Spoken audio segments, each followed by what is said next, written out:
tere, tere! See video on kevadistest sibulilledest. Ehk siis 7 kõige ägedamat sibulille või kõige paremat sibulille, keda kevadel oma aias kasvatada ja kes saavad ka siis erinevates tingimustes hakkama.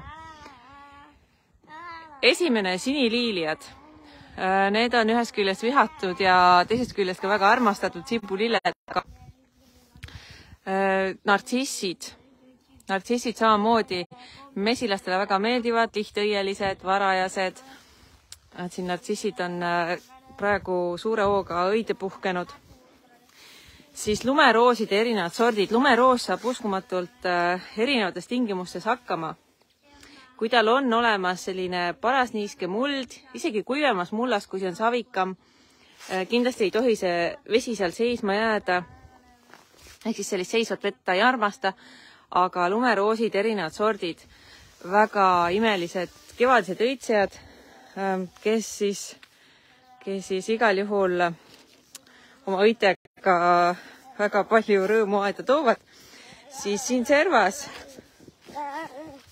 on varretu priimula, sellised värvilaigud ja väga varakult hakkab õitsema. Leo, kas sa tahad sõna võtta? See oli number 4. Leo, palun. Nii. Siis siin on sellised helerohelised, nad ei ole veel õitsema läinud, harilik püvilill. Tema lehestik juba on nii varakult, vaata kui kõrge. Tema varred on mingi 60 centimeetrit juba pikad. Ja täiesti helerohelised. Rotid teda väga ei armasta. Mutit ei vea ka laiali. Püsib ilusti oma koha peal. See oli number 5. Siin taga on sellised hästi varajased tulbid. Mul on praegu see sordi nimi meelest ära läinud. Aga erinevad tulpe on ja need peaksid olema kreegitulbid, mis hästi varakult siis õitsema lähevad ja väga kaugelt silma paistavad. See oli number 6. Ja üks huvitav õitseja on veel siin taganurgas.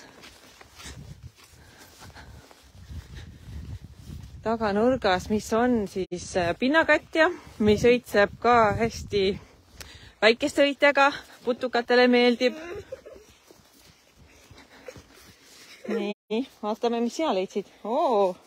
Näe, esimesed margaritad. On siis lõhnav kannike. Ja lõhnav kannike on ka erinevate värvidega. Näed, siin kõik see kasealune on seda lõhnavat kannikest täis. Putukaid siin praegu näha ei ole. Aga õitsemine on praegu juba päris võimas. Vot. Need on siis 7 sellist väga head kevadel 7 ja muidugi ei tasu ära unustada lumikellukesi, lumekuppe, kes siis on juba oma õitsemise lõpetanud. Siin on näiteks nende väli juba lõpetanud õitsemise.